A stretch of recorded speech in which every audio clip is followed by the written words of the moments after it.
ગૌરવશાળી રાષ્ટ્રના લક્ષણો કયા તો એમાં સૌથી પહેલા યુવાનોનો સમાવેશ થતો હોય છે. એમાં મહિલાઓની સુરક્ષા પણ મહત્વનો વિષય હોય છે, એમાં બાળકોનું ભવિષ્ય પણ મહત્વનો વિષય હોય છે. અને બાળક, મહિલા અને યુવાન આ ત્રણેય એક સાથે એક મોરચા પર અલગ અલગ રીતે લડવા માટે આવે ત્યારે સરકારની પાસે શું જવાબ હશે?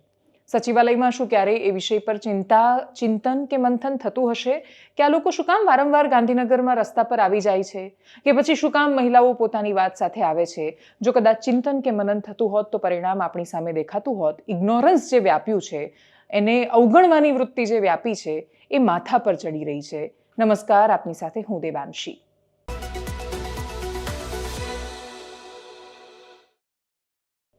ગાંધીનગર ફરી એકવાર યુદ્ધનું મેદાન બન્યું. એ સમરાંગણમાં અલગ અલગ રીતે અલગ અલગ મુદ્દાઓ સાથે અલગ અલગ સમુદાયના માણસો આવ્યા. કોઈક છે કે જે આરોગ્ય વિભાગમાં કામ કરી રહ્યું છે, જે છેક દાહોદથી પોતાના નાનકડા બાળકને પોતાની ગોદમાં રાખીને મુખ્યમંત્રીને રજૂઆત કરી રહ્યું છે. તો કોઈ છે કે જે ફોરેસ્ટની તૈયારી કરી રહ્યું છે અને પછી વનરક્ષકની પરીક્ષામાં જે હદે છબરડા થયા અને પરિણામમાં GSSSB એટલે કે ગૌણ સેવા તરફથી ઉકેલ ન મળ્યો, એની રજૂઆતો અને વાતો લઈને પહોંચ્યું છે. તો કોઈ એક કોમન જે પરીક્ષા CCE લેવામાં આવી એની રજૂઆતોને લઈને પહોંચે છે. રજૂઆતો સાંભળવા માટે જે અધિકારીની પાસે જવાનું હોય, અત્યારે એ અધિકારી જેમના કર્તવ્યમાં આ બધું આવે છે એ કમલ દયાણી છે. કમલ દયાણી મળી નથી રહ્યા. અનેક નેતાઓ, આગેવાનો જઈ રહ્યા છે, કહી રહ્યા છે કે એમને મળવા માટે તૈયાર નથી થતા. એ મુલાકાત પછી એનું ચોક્કસ પરિણામ શું આવશે ખબર નથી. એક હોય છે મોરલ, એક હોય છે લીગલ. લીગલમાં GSSSB જે કરી રહી છે એને ઘણા બધા અંશે પડકારી શકાય એમ નથી પરિણામોના સંદર્ભે. મોરલ વેલ્યુની જ્યારે વાત આવે ત્યારે એ સવાલ, નૈતિક માપદંડ બધા માટે બહુ જ અલગ અલગ હોય છે. એકની નૈતિકતા તમે બીજા પર થોપી નથી શકતા. એટલે એ કયા ધોરણ પર નિર્ણયો લેવામાં આવે છે બહુ જ મહત્વનું રહેવાનું છે. વનરક્ષક જેવી પરીક્ષાઓ, GSSBની કોઈ પણ પરીક્ષાઓ કે જે મોટાભાગે ખૂબ સામાન્ય ઘરના, સામાન્ય વર્ગના છોકરાઓ આપતા હોય છે, એમની અપેક્ષા એ નોકરી માત્ર સરકારી નોકરી કે પૈસા ખાવા એવું નથી હોતું. એક સ્થાયી નોકરીનો ભાવ છે કે નહીં, મારું ભવિષ્ય હવે સુધરી ગયું, કે હવે આખી જિંદગી મને પગાર મળવાનો છે. એ જે સ્થાયી ભાવ છે, તમે ગમે તેટલી વાત કરો, આટલું મોટું બુમિંગ IT સેક્ટર હોય, તમે ફેસબુક, ગૂગલ કે પછી X એટલે કે જે પહેલા ટ્વિટર હતું, આવી કંપનીમાં નોકરી કરતા હોય ને તોય અચાનક જે માલિક બદલાય ને એવું નક્કી કરે કે મારે આટલા સ્ટાફની જરૂર નથી, તમારો 5 લાખ, 10 લાખ, 5 કરોડ પગાર હોય અને આવતીકાલે તમે બેઘર હોઈ શકો છો અથવા તમારી પાસે નોકરી ન હોય, બેરોજગાર હોઈ શકો છો, અને આપણને લાગે છે એટલી ઝડપે પ્રાઇવેટ નોકરી પેદા નથી થઈ રહી. આપણે જેટલું ધારીએ છીએ એટલું સરળ નથી રોજગારી મેળવવું. સ્કિલ્ડ એમ્પ્લોય નથી, અને જ્યારે કૌશલવાળા માણસો નથી ત્યારે કોનો વાંક કાઢશો તમે? એ છોકરાઓનો જે લોકો પહેલા ધોરણથી લઈને 12મા ધોરણ સુધી થોથા ગોખીને મોટા થયા, એમને ખબર પણ નથી સ્કિલ એજ્યુકેશન શું છે, તો એમાં એમનો વાંક શું? સ્કિલ નથી એ હકીકત છે. જેવા માણસો જોઈએ છે એવો રોજગાર નથી મળી રહ્યો. એટલે જેવી જરૂર છે એમ્પ્લોયની, કંપની પાસે સારા માણસો નથી કામ કરવા માટે, માણસો પાસે નોકરી નથી. આ બંનેની વચ્ચેની ગેપ પૂરવાની જે વાત છે એ આપણી સામે સૌથી મોટો પડકાર છે. વનરક્ષકમાં જંગલની સુરક્ષા કરતા માણસો, મેં હમણાં થોડા સમય પહેલા જે કિસ્સો કહ્યો હતો, છોટાઉદેપુરમાં મારી ટીમ ગઈ, ખબર પડી કે આગલી રાત્રે દીપડો એક વનરક્ષકને ઉઠાવી ગયો હતો. એનો મૃતદેહ જ્યારે મળ્યો ત્યારે શરીરનો એનો અડધો ભાગ નહોતો. એ બહુ જ ગ્લેમરસ એવી નોકરી નથી કે જેમાં નોકરી કરીને લોકો કરોડપતિ બની જવાના છે. એ તો જંગલમાં તમે ફરવા જાઓ ને સફારીમાં પેલા જીપમાં બેસીને ફરતા હોય, આપણને બહુ સરસ લાગે. પ્રકૃતિને આપણે નિહાળીને સરસ પછી આપણે 5 સ્ટાર રિસોર્ટમાં રહીને સરસ મજાનું 3 ટાઈમ જમીને આગળ નીકળવાનું હોય એટલે આપણને સરસ લાગે. જે લોકો જંગલમાં રહે છે ને નોકરી કરે છે એને પૂછો કે નોકરીનો મોહ કંઈક કોઈ ગ્લેમરસ દુનિયા માટે નથી. એક સ્થાયી નોકરીનો ભાવ આવે એના માટે છે. એમના માટે કે એમની નોકરી માટે ચિંતા કરીએ એનાથી પણ વિશેષ એ છે કે સરકારે જંગલ સાચવવાનું છે, સરકારે ક્લર્ક જોઈએ છે, એમને તલાટી જોઈએ છે, એમને બિન સચિવાલયમાં માણસો જોઈએ છે. એટલે કેટલા એવા માણસો છે કે જે સરકારી સિસ્ટમ ચલાવવા માટે આપણી જરૂરિયાત છે. ક્લાસ 3, 4 એ સરકારના હાથ પગ હોય છે. જો એના વગર નથી ચાલી શકતું, હાથ પગ વગર કેવી રીતે? તો એ તો લૂલી લંગડી થઈ જાય સરકાર, એવી રીતે તો ચાલી નથી શકાતું. એટલે એ સરકારની પણ જરૂરિયાત છે. પણ છતાં એ બંને બાજુથી બધું અટવાઈ રહ્યું છે. ના નોકરી મળી રહી છે, ના સરકારની જરૂરિયાત પૂરી થઈ રહી છે. મોટા ભાગે મતાંતર, અધિકારીની માન્યતાઓ, એને પડકારતી બાબતો એમને સારી રીતે કે શાંતિથી ગળે ઉતરે એના માટે જરૂરી હોય છે સંવાદ. હવે એ સંવાદ જ ન થાય, વાતચીત જ ન થાય તો આગળનો સવાલ આવતો નથી. અને એટલે જ આવી જ બધી સમસ્યાઓ સાથે ગાંધીનગર ફરી એકવાર યુદ્ધનું મેદાન બન્યું. જે પણ દ્રશ્યો સામે આવ્યા, જે લોકો ગયા, નેતાઓ ગયા, યુવરાજસિંહ ગયા તો એમની પણ અટકાયત કરી લેવામાં આવી. જે દ્રશ્યો સામે આવ્યા, કરીએ એના પર નજર. જાહેર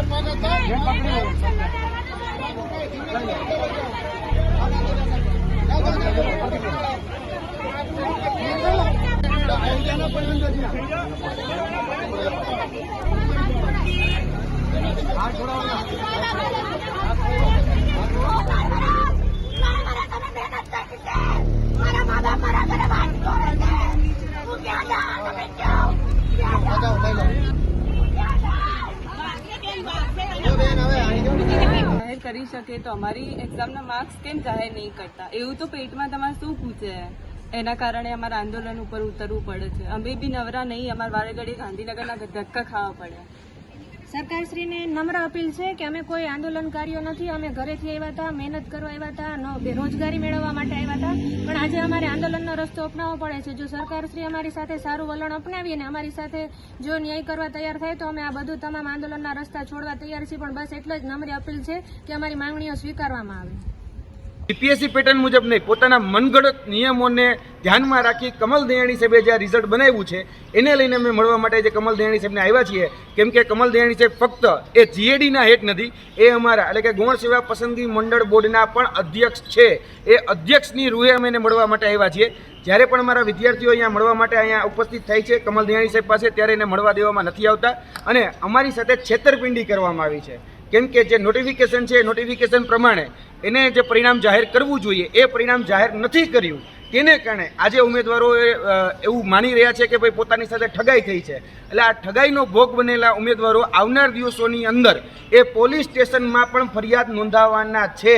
કેમ કે આ પોલીસ સ્ટેશનમાં ફરિયાદ એટલા માટે નોંધાવવાની છે કારણ કે જાહેરાતની અંદર જે વસ્તુ લખવામાં આવી હતી એ વસ્તુનું ઇમ્પ્લિમેન્ટેશન કરવામાં આવેલું નથી. તેની સાથે સાથે જે વિકલાંગ કેટેગરી છે એટલે કે જેને ફિઝિકલ હેન્ડીકેપ કહીએ છીએ તેની અંદર પણ સબ કેટેગરી આવે છે. Group A, B, C, D, E એમ કરીને 5 કેટેગરી આવે છે. જેમાં ઉમેદવારો જો બી કેટેગરીમાં પૂરતા ન મળે તો સી કેટેગરીમાં લેવા, સીમાં ન મળે તો ડીમાંથી લેવા. આ પ્રકારના પ્રાવધાન એની અંદર સ્પષ્ટપણે જે રિક્રુટમેન્ટ રૂલ્સ છે એમાં પણ લખેલા છે, જે પીએચ કેન્ડિડેટનો જે GR છે એમાં પણ લખેલા છે અને તમામ પ્રકારનો ઉલ્લેખ હોવા છતાં પણ ફિઝિકલ હેન્ડીકેપના ઉમેદવારો જે છે એની સાથે પણ અન્યાય કરવામાં આવ્યો છે. તેના તમામ જે GR, જે RR, જે નોટિફિકેશન છે એ તમામ આજે અમે સાથે લઈને આવ્યા છે અને કમલ દયાણીને આજે મળવાના છીએ. જો અમને યોગ્ય જવાબ નહીં મળે તો આગળના દિવસમાં અમારે કમલ દયાણીના ઘરનો ઘેરાવો કરવો પડે તો એની પણ અમારી સંપૂર્ણ તૈયારી છે. વિદ્યાર્થીઓ સાથે થયેલી છેતરપિંડી બાબતે આજે અમે સ્પષ્ટપણે એની પાસે રજૂઆત કરવા માટે આવ્યા છીએ.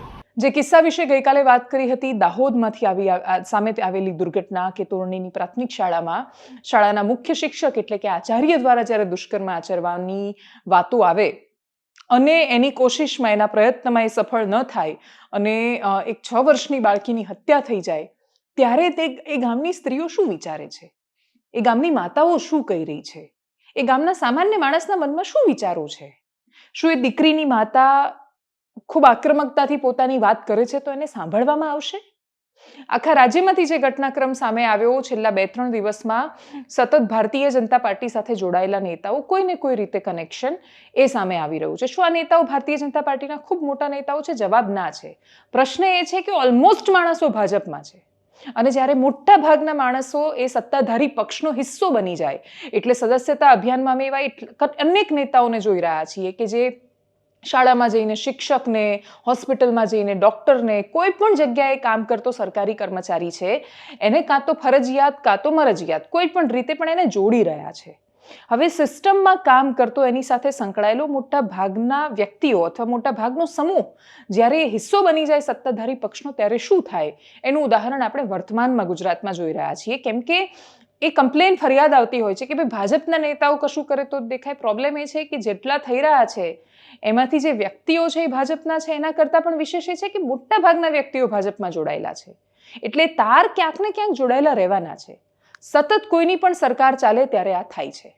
પશ્ચિમ બંગાળમાં જેમ મમતા બેનર્જીની સરકાર સાથે થઈ રહ્યું છે કે ત્યાં કોઈ પણ ક્રાઇમની ફાઇલ તમે ઉઠાવીને જુઓ, દર 5મી 6મી ફાઇલમાં ત્યાં ટીએમસી સાથેનું, તૃણમૂલ કોંગ્રેસ સાથેનું કનેક્શન નીકળવાનું. એની પહેલા પશ્ચિમ બંગાળમાં આવું જ હતું. ત્યાં કોઈ પણ ફાઇલ તમે ઉઠાવીને જોતા એટલે દર 5મી 7મી 10મી ફાઇલ નીકળતી ડાબેરી પક્ષની સાથે જોડાયેલી એટલે કે લેફ્ટના નેતાઓ સાથે જોડાયેલી. જ્યોતિ બસુ નામે મુખ્યમંત્રી રહ્યા, જેમના પર સૌથી વધારે સમય મુખ્યમંત્રી રહેવાનો રેકોર્ડ હતો એમના નામે. ત્રિપુરામાં આ રીતે લાંબા સમય સુધી એકની એક સરકારો રહી. દેશના કોઈ પણ ખૂણામાં કે દુનિયાના કોઈ પણ હિસ્સામાં જ્યારે કોઈ એક સરકાર વર્ષો સુધી સતત સાતત્યતા સાથે જળવાયેલી રહે ત્યારે આવું થતું જ હોય છે. એનું કારણ એ છે કે સત્તાનો સ્વભાવ છે કરપ્ટ થવું, સત્તાનો સ્વભાવ છે નિરંકુશ થવું, અને એમાંય જ્યારે અતિ ઉમેરાય ત્યારે આપણને તો આપણા પૂર્વજો શીખવીને ગયા કે અતિ સર્વત્ર વર્જ્યતે, અતિથી હંમેશા દૂરી રાખવી જોઈએ. એ અંતર નથી જળવાતું અને લોકતંત્રમાં એને બહુ જ સરળતાથી એવું લેવામાં આવે છે કે લોકો જીતાડે છે. લોકો નથી જીતાડતા, એ સિસ્ટમ જીતાડે છે. અને સિસ્ટમ એક એવી સેટ થઈ જાય વર્ષોથી ત્યારે તમારા જીતવા હારવાનો સવાલ આવતો જ નથી. સતત તમારા જ વ્યક્તિઓ એક જ સિસ્ટમમાં એક જ રીતે બધું ચાલતું આવે ત્યારે એ સત્તા મોટા ભાગે પલટાતી નથી. પલટાય ત્યારે બહુ જ ખરાબ રીતે પલટાય છે. એનો પણ ઇતિહાસ બહુ જ સારો નથી અને ગુજરાતને એ દિશામાં કોઈએ લઈ જવાનો વિચાર પણ શું કામ કરવો જોઈએ. વર્તમાન સમસ્યાઓ જે સામે આવી છે એમાં માત્ર વાત એટલી જ છે કે જે લોકો જ્યારે પકડાય આ રીતે ત્યારે એમને બચાવવા માટે કોઈને કોઈ સક્રિય થતું હોય છે. એટલે વડોદરામાં ભારતીય જનતા પાર્ટીના એક કાર્યકરે પોતાની કૌટુંબિક પુત્રવધુ પર બળાત્કાર તો કર્યો, પણ એના પછી એ જ્યારે દુષ્કર્મની ફરિયાદ થઈ ત્યારે એણે એવું કહ્યું, ડંફાસો મારતો એનો ઓડિયો વાયરલ થયો કે આપણું નામ બામ છે જ નહીં ફરિયાદમાં. મહેસાણામાં પણ એ પ્રકારની દુર્ઘટના સામે આવી. એટલે આ પ્રકારની ઘટનાઓ વચ્ચે એવા સામાન્ય માણસો કે જેમને કોઈ ફરક નથી પડતો કે કયા પક્ષમાંથી કોણ આવીને શું કરી ગયું, એમના માટે તો એમનું સંતાન છે, એમના માટે તો એમનું બાળક છે, એ ગામ શું કહી રહ્યું છે, એ પરિવારજનો શું કહી રહ્યા છે, ત્યાં ભેગા થયેલા માણસો, સ્ત્રીઓ શું કહી રહી છે, સાંભળીએ એમને. હા, તો છોકરી વગર નથી ગમતું બેન, અહીં રહેવા જ નથી થતું અમને. એને ફાંસીની સજા આલવાની બેન, એને જીવવા જ નહીં દેવાનો, ફાંસીની સજા જ આપવાની. મારી દીકરી મરી ગઈ એવી એને ફાંસીની સજા આપવાની એટલે આપવાની.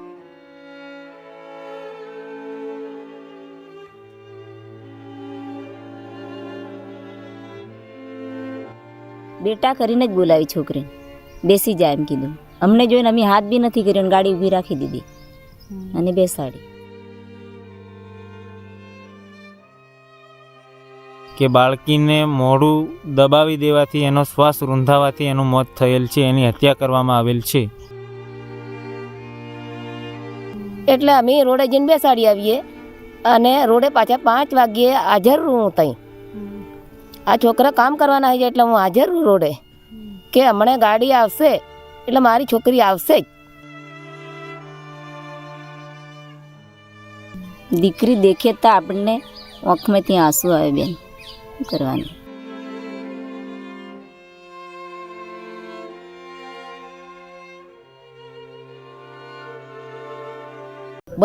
બધો કામ ધંધો છોડી અને છોકરાઓ ક્યારે આવશે, મારું છોકરું ક્યારે આવશે, આવી આપણને ચિંતા હોય. જે થયું છે એના માટે આ લોકો ઘણા બધા 5 દિવસથી રાત દિવસ મહેનત કરી રહ્યા છે, અહીંયા બેઠા છે. તો જ્યાં સુધી આ વ્યક્તિને ફાંસી ના મળે ત્યાં સુધી આંદોલન અમારું હરેક બક્ષી સમાજનું લડશું અને લડતા રહેશું. ત્યારે આવી ઘટના બને તો અહીંયાના લોકો પર શું વીતે છે? આગળ જતાં એવું વિચારે કે આપણે આપણા બાળકોને નથી ભણાવવું કે ચાલશે આવું થાય છે તો? આ તો એવું છોકરા નાનાને ભણવા મૂકવાનું તો હવે તકલીફ જ થવાની ને, કેમ કે આવો ઘટનાઓ દરેક જગ્યાએ બને છે. એટલે આવું એકવાર વિચાર કરીને પછી મૂકે. આ ન્યાય તમે હરકો કરી મારું હૃદય ફાટી જાય છે કે આવું કે હું રોટલો ઘેર હુકો ખવડાવું ને તો મારી દીકરીઓ મંજૂરી કરીને પણ હું પાડીશ, પણ આવું કરવાથી મારું વગ્ગુવાય નહીં જાય. એટલો ટીચરો ઉપર જ વિશ્વાસ મૂકેલો પણ વિશ્વાસ રાખ્યો નહીં ટીચરોએ. એનાલિસિસમાં અત્યારે બસ આટલું જ. જો આપ અમને યુટ્યુબ પર જોઈ રહ્યા છો તો સબસ્ક્રાઇબ કરો, ફેસબુક પર જોઈ રહ્યા છો તો ફોલો કરો, અમારા વિડીયોને શેર કરો. નમસ્કાર.